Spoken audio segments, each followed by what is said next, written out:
The Economist.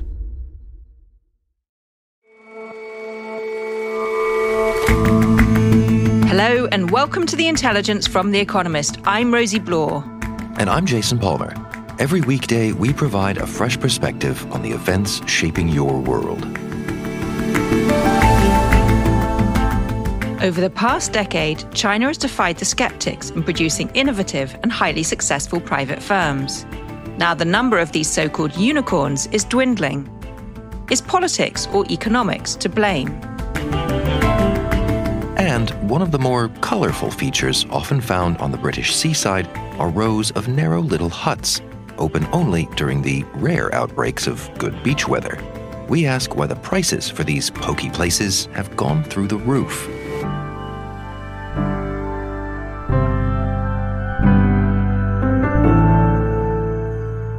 But first,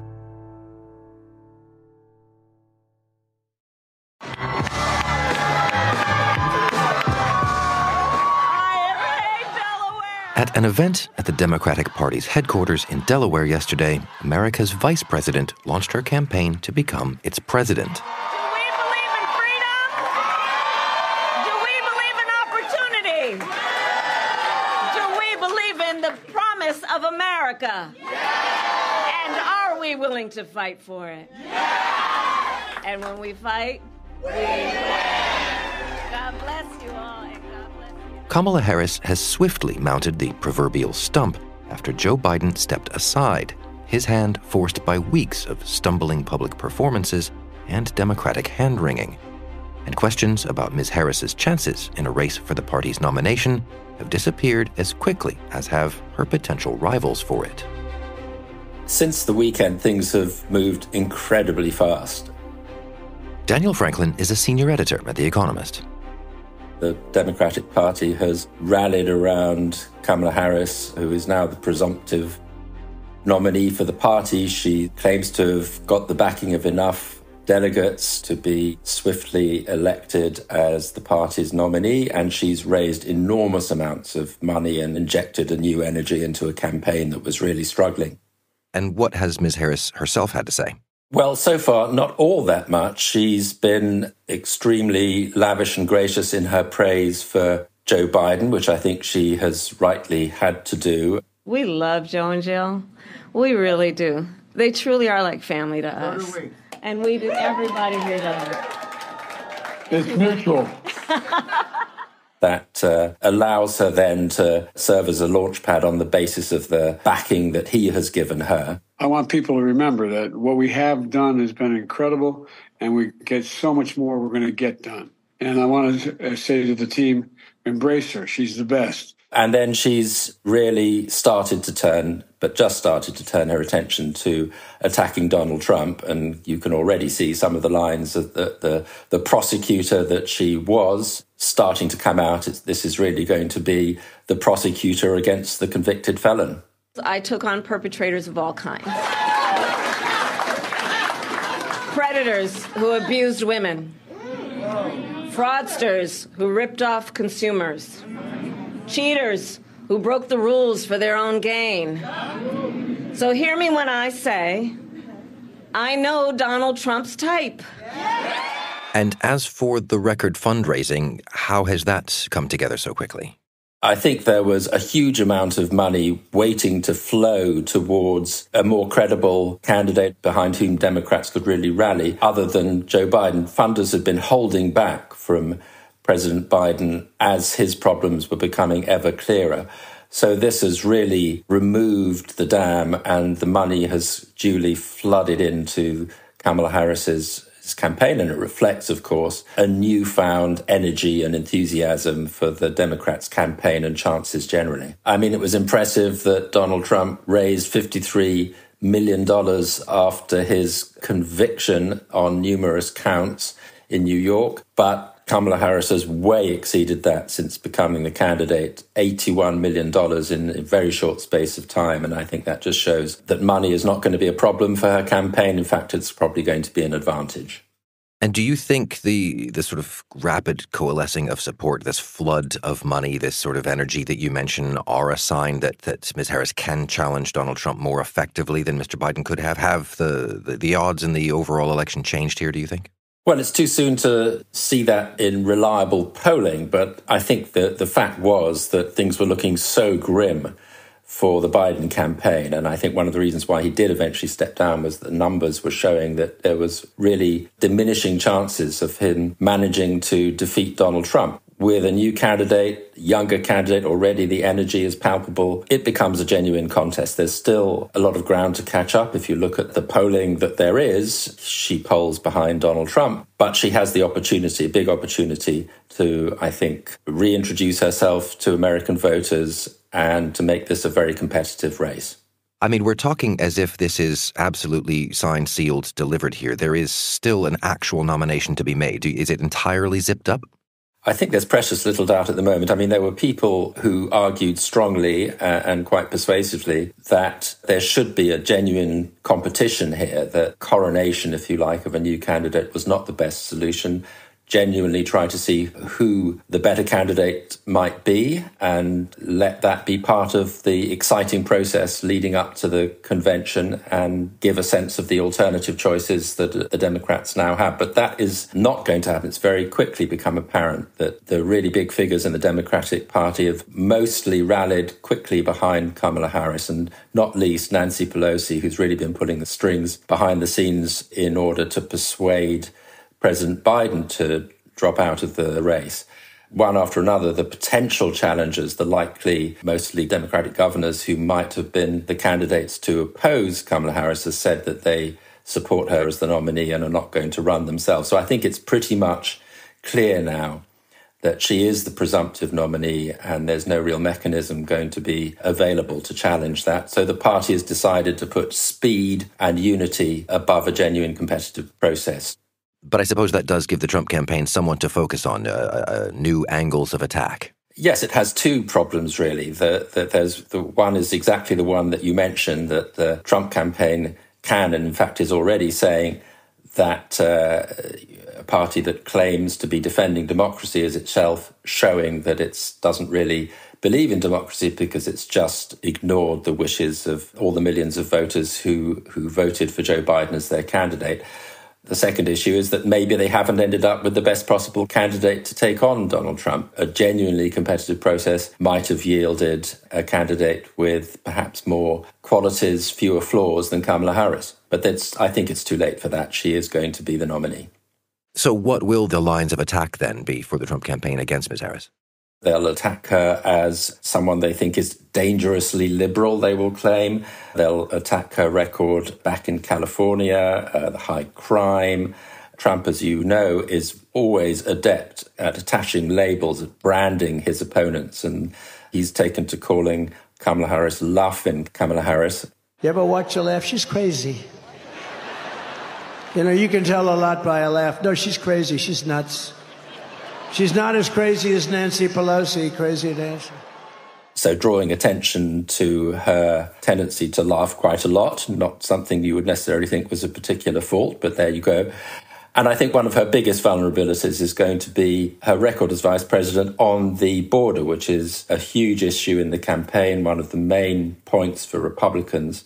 And that was something that she had been given specific responsibility for, the diplomacy around America's southern border. And of course, the record numbers of illegal migrants crossing that border is going to be something that you'll hear Republicans go on about again and again. So I suppose in a matter of days, everything has really moved so fast. You have a new race, new lines of attack from the Republican Party, and a brand new energy behind the Democrats. The race is on.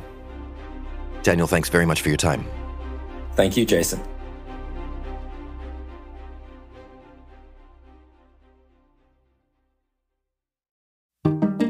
For loads more insight into how this election came about and how voters had ended up with a choice between two old white dudes, let me draw your attention to our latest subscriber-only series, Boom, or Boom! It traces the history behind the enormous power that the baby boomer generation has accumulated and is still wielding over the rest of us. The first 3 episodes of Boom are already out, and non-subscribers can listen to the first one for free. And they should.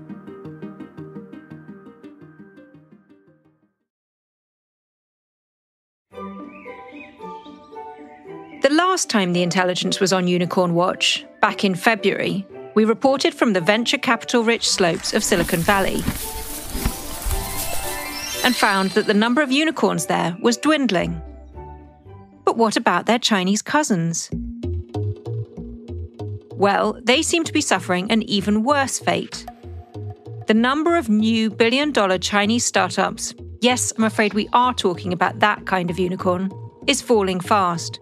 China used to be home to many unicorns. In fact, up until around 2020, it used to create as many new unicorns each year as America. Corbin Duncan writes about finance and economics for The Economist.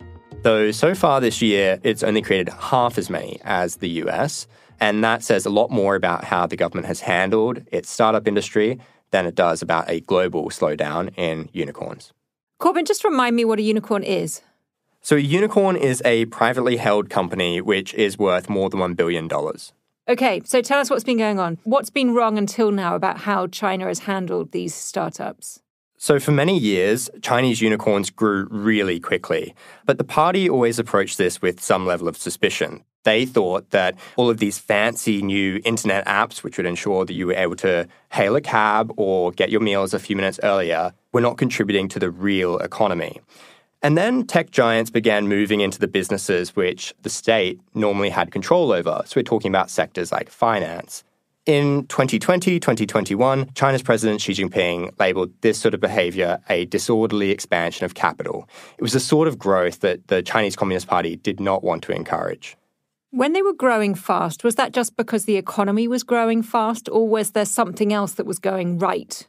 China's economy is growing very fast. These were the go-go years where still there was a lot of foreign capital which was pouring in, and that foreign capital was really important to funding startups.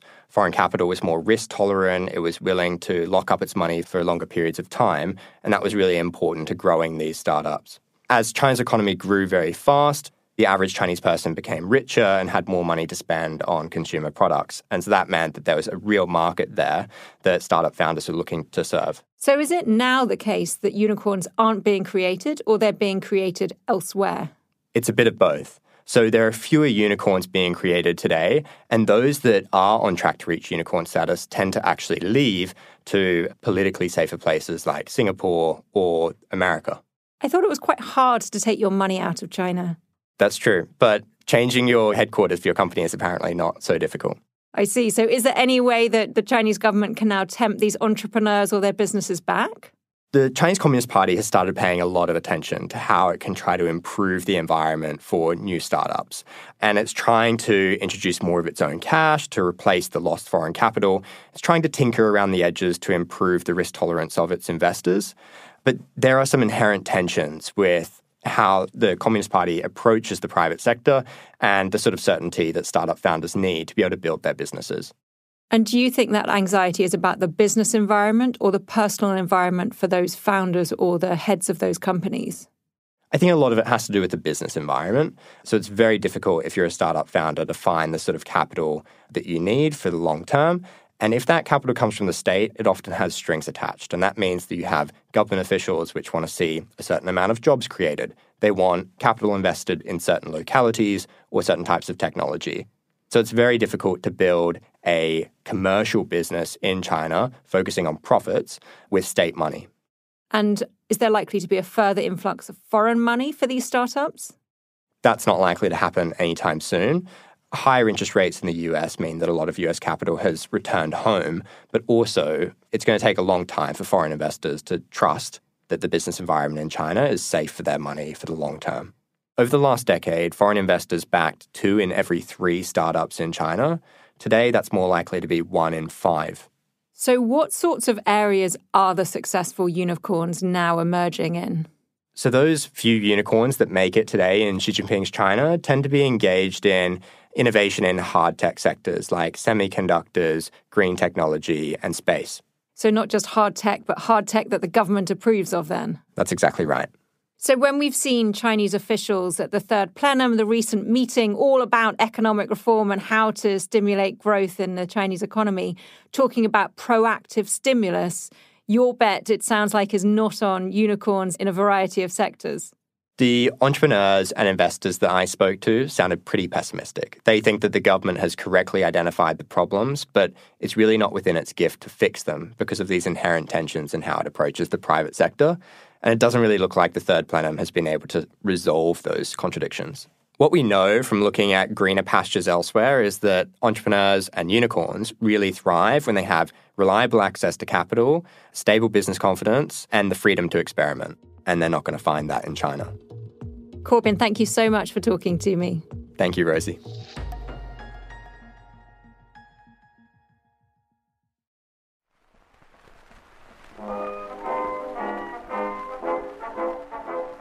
Britain's seaside towns contribute more than their fair share of the country's iconography. There's fairground piers and fish and chips and Punch and Judy puppet shows. Sam Colbert writes about Britain for The Economist. But high on that list are beach huts.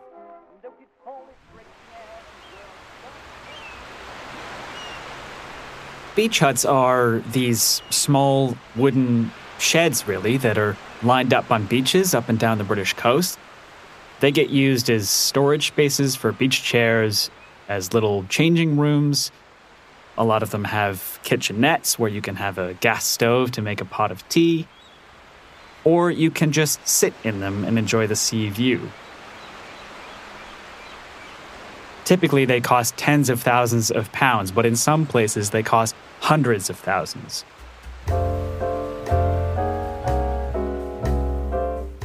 In Margate, the cost to rent one of these huts for the summer is about £1,400.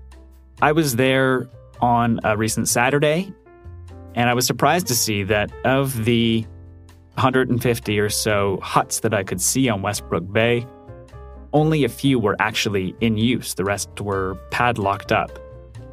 The waiting list to rent one of these beach huts for the season is currently at an estimated 7 years, and right now it is closed to new applicants. So why spend so much money for a shack on the sand that you don't get much use out of? Well, one of the reasons they're so expensive is that supply is restricted.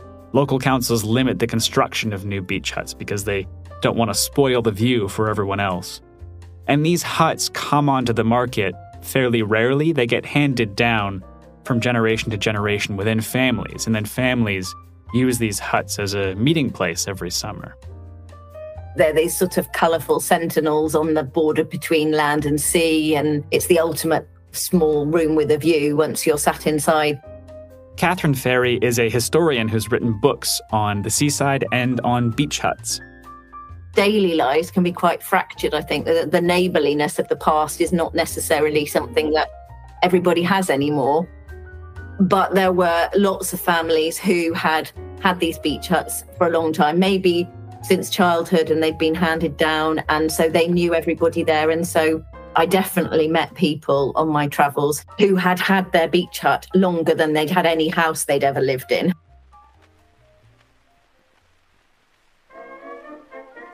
I spoke to some beach hut owners, though, who, when describing their huts, like to use words like quintessential and iconic, because they describe these huts as integral to the fabric of British history.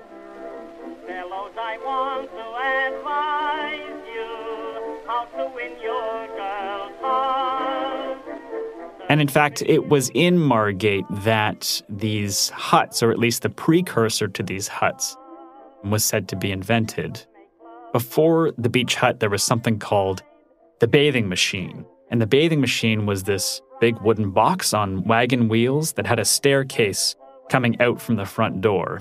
This was in use in the Victorian era. And back then, a horse would draw your bathing machine out to sea.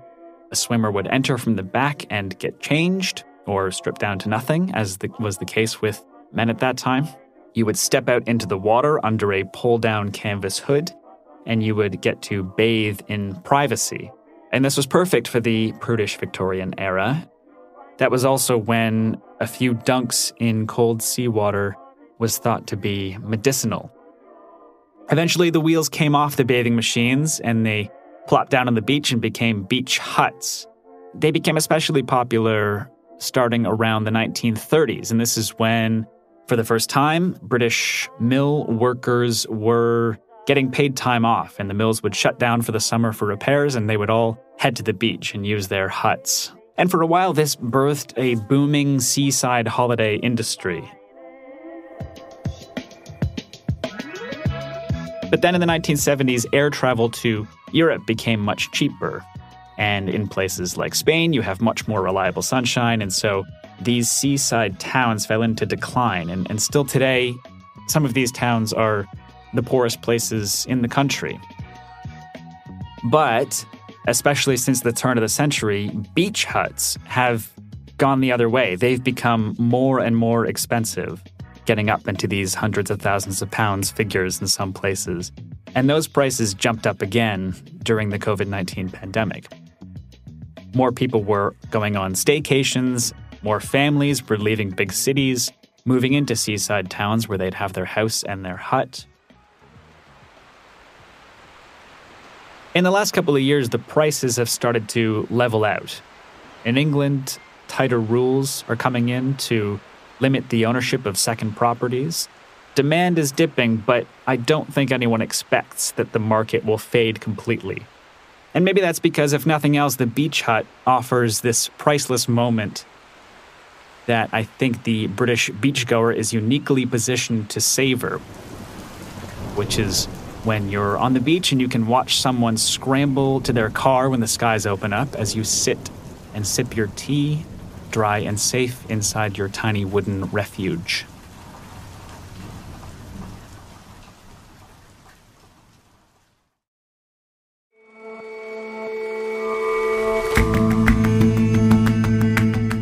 That's all for this episode of The Intelligence. We'll see you back here tomorrow.